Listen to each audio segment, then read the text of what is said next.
প্রিয় দর্শক, স্বাগত জানাচ্ছি সারাদিনের সংবাদে প্রতিদিনের আয়োজন রাত 11টার শীর্ষ সংবাদে। সারা বিশ্বের গুরুত্বপূর্ণ সব সংবাদের শিরোনাম জেনে নিন। কাঠের নৌকায় চেপে স্পেন যাওয়ার চেষ্টা, সমুদ্রে ডুবে 26 জনের মৃত্যু।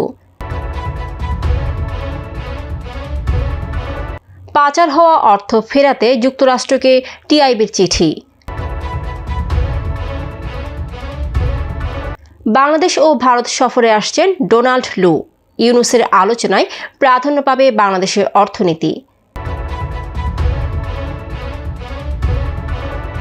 গণমাধ্যমের স্বাধীনতা নিশ্চিত করা হয়েছে বলেছেন ডক্টর ইউনূস।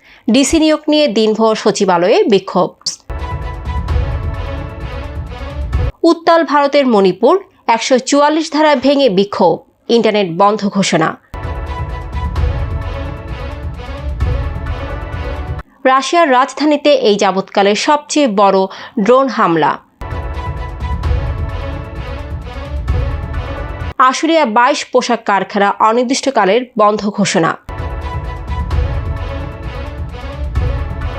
চাঁদাবাজি বন্ধ হয়নি, শূন্যস্থান পূরণ হয়েছে বলেছেন অর্থ ও বাণিজ্য উপদেষ্টা। কেন্দ্রীয় ব্যাংকের ঘোষণা সত্ত্বেও 220 কোটি টাকা তুলে নিল এস আলম। 16 বছর পর প্যারাগুয়ের কাছে হারল ব্রাজিল, কলম্বিয়ার কাছে আর্জেন্টিনার হার। প্রিয় দর্শক, এবারে জেনে নিন বিস্তারিত। ফ্যাশন ব্র্যান্ড মানে আর্ট। স্পেনে যাওয়ার সময় পশ্চিম আফ্রিকা দেশ সেনেগালে অভিবাসী ও শরণার্থীদের বহনকারী একটি নৌকা ডুবে কমপক্ষে 26 জনের মৃত্যু হয়েছে। ডুবে যাওয়া নৌকাটিতে শতাধিক আরোহী ছিলেন এবং যাত্রা শুরুর পর কয়েক কিলোমিটার অতিক্রম করেই নৌকাটি ডুবে যায়। মঙ্গলবার এক প্রতিবেদনে এই তথ্য জানিয়েছে ব্রিটিশ সংবাদ মাধ্যম বিবিসি।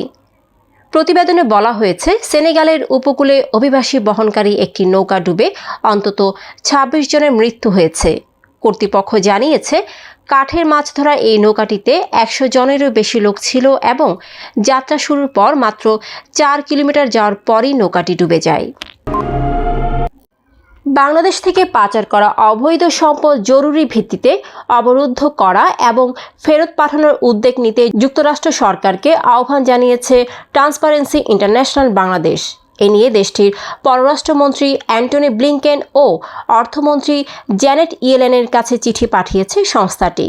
চিঠিতে জরুরি ভিত্তিতে যুক্তরাষ্ট্র ও সংশ্লিষ্ট অন্যান্য দেশের সরকারের সঙ্গে যৌথ উদ্যোগে অবৈধ অর্থ সম্পদের মালিকদের জবাবদিহি নিশ্চিত এবং পাচারকৃত অর্থ দেশে ফেরত আনার জন্য বাংলাদেশ সরকারকে সক্রিয় সহযোগিতার আহ্বান জানান সংস্থাটির প্রধান।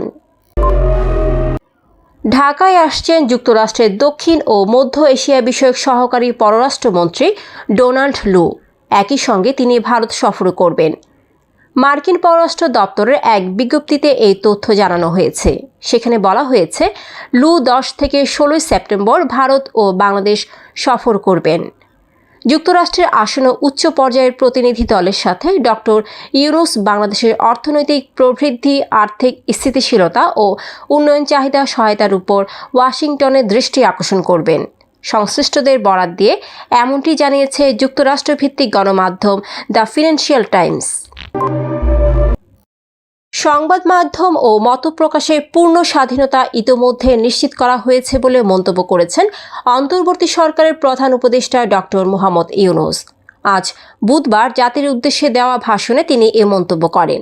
তিনি বলেন, মিডিয়া যাতে কোনো রকম বাধা বিপত্তি ছাড়া নির্বিঘ্নে তাদের কাজ করতে পারে সেজন্য একটি মিডিয়া কমিশন গঠন করা সরকারের সক্রিয় বিবেচনাধীন।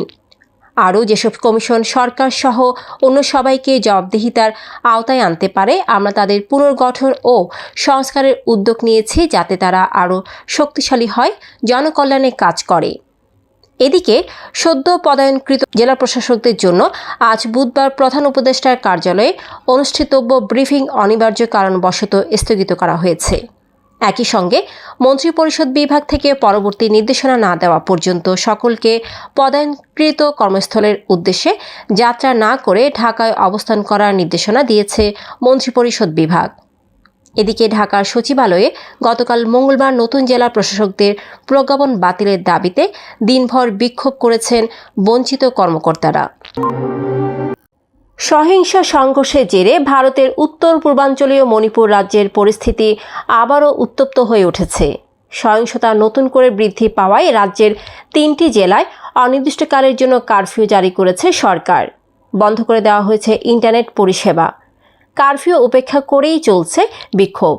ভারতীয় বার্তা সংস্থা পিটিআই এক প্রতিবেদনে জানিয়েছে, মণিপুরের 3টি জেলায় গতকাল মঙ্গলবার সকাল 11টা থেকে সর্বাত্মক কারফিউ ঘোষণা করা হয়েছে। রাজ্যের শান্তি পুনরুদ্ধারের দাবিতে শিক্ষার্থীদের বিক্ষোভের একদিন পরই মণিপুরের এই 3 জেলায় কারফিউ জারি করা হলো। একই দিনে স্থানীয় দুপুর 3টা থেকে আগামী 5 দিনের জন্য সমগ্র রাজ্যে ইন্টারনেট সংযোগ বন্ধ রাখার সিদ্ধান্ত নেওয়া হয়েছে। রাশিয়ার রাজধানী মস্কোকে এ যাবৎকালের সবচেয়ে বড় ড্রোন হামলা চালিয়েছে ইউক্রেন। মঙ্গলবার কয়েক ডজন ড্রোন এই হামলায় ব্যবহার করা হয়। এতে অন্তত একজন নিহত এবং গুরুত্বপূর্ণ শহরটির বেশ কয়েকটি বাড়ি ক্ষতিগ্রস্ত হয়েছে। এছাড়া এদিন মস্কোর আশপাশের বিমানবন্দর থেকে প্রায় 50টি ফ্লাইটকে কর্তৃপক্ষ সরিয়ে নিতে বাধ্য হয়। সাভারের আশুলিয়ায় চলমান শ্রমিক অসন্তোষের জেরে 22টি পোশাক কারখানা অনির্দিষ্টকালের জন্য বন্ধ ঘোষণা করা হয়েছে। এছাড়া আরও 8টি কারখানায় সাধারণ ছুটি ঘোষণা করা হয়েছে। তবে ইপিজেড সহ শিল্পাঞ্চলের বাকি পোশাক কারখানায় উৎপাদন চলছে। কারখানাগুলো শ্রম আইন 2026 সালের 13 ক ধারা অনুযায়ী বন্ধ ঘোষণা করা হয়েছে। এছাড়া এখন পর্যন্ত সড়কে কোনো ধরনের বিশৃঙ্খলা বা সড়ক অবরোধের খবর পাওয়া যায়নি। পরিস্থিতি নিয়ন্ত্রণে কাজ করছে সেনাবাহিনী, র্যাব, বিজিবি, জেলা পুলিশ ও শিল্প পুলিশ। বাজার ব্যবস্থাপনায় চাঁদাবাজি বন্ধ হয়নি, আগের জায়গায় শূন্যস্থান পূরণ হয়েছে। তবে অন্তর্বর্তী সরকার কঠোরভাবে তা দমন করবে। সোমবার সচিবালয়ে ইউএনডিপির প্রতিনিধি দলের সাথে বৈঠক শেষে এ বিষয়ে উদ্যোগ নেওয়া হয়েছে বলে জানিয়েছেন অর্থ ও বাণিজ্য উপদেষ্টা ডক্টর সালেউদ্দিন আহমেদ। এদিকে আজ মঙ্গলবার দুপুর ক্রয় সংক্রান্ত উপদেষ্টা কমিটির বৈঠক শেষে বিদ্যুৎ পরিস্থিতি স্বাভাবিক হতে কিছুটা সময় লাগবে বলে জানিয়েছেন অর্থ উপদেষ্টা সালেউদ্দিন আহমেদ। শেখ হাসিনার সরকারের ক্ষমতা হারানোর পর বিশেষভাবে আলোচনায় আসা বিতর্কিত ব্যবসায়ী গোষ্ঠী এসালম গ্রুপ শরীহা ভিত্তিক 3 ব্যাংক থেকে 220 কোটি টাকা তুলে নিয়েছেন। কেন্দ্রীয় ব্যাংক থেকে গ্রুপটির উপর প্রাতিষ্ঠানিক হিসেবে নিষেধাজ্ঞা তুলে নেওয়ার পরপরই এই টাকা তুলে নিয়েছে তারা। ব্রাজিল 2026 বিশ্বকাপে ফাইনাল খেলবে, এমনটা আত্মবিশ্বাসী কণ্ঠে জানিয়েছিলেন সেলেসাও কোচ দরিভাল জুনিয়র। তবে 24 ঘন্টা না পেরোতে শক্তির বিচারে বেশ পিছিয়ে থাকা প্যারাগুয়ের কাছে 1-0 গোলে হেরে মাঠ ছাড়েন 5 বারের বিশ্ব চ্যাম্পিয়নরা। এই হারে 2026 বিশ্বকাপ দক্ষিণ আমেরিকা অঞ্চলের বাছাই পর্বে টেবিলের 5-এ নেমে গেল ব্রাজিল। এই নিয়ে সবশেষ 5 ম্যাচে এটি চতুর্থ হার ব্রাজিলের। 8 ম্যাচে তাদের 10 পয়েন্ট। এদিকে আর্জেন্টিনাকে হারিয়ে কোপা আমেরিকার ফাইনালে হারের প্রতিশোধ নিল কলম্বিয়া। ঘরের মাঠে 2026 বিশ্বকাপ বাছাইয়ের ম্যাচে লিওনেল স্কলোনির দলকে 2-1 গোলে হারিয়েছে হামেস রদ্রিগেজের দল। এ হারে টানা 12 ম্যাচের অজেয় যাত্রা থামল বিশ্ব চ্যাম্পিয়নদের। দর্শক, এতক্ষণ আমাদের সাথে থাকার জন্য ধন্যবাদ। প্রতি মুহূর্তে দেশ বিদেশের গুরুত্বপূর্ণ সব সংবাদ জানতে চোখ রাখুন সারাদিনের সংবাদের অফিসিয়াল ফেসবুক পেজে। Fashion brand money art. Men's, ladies and kids wear art.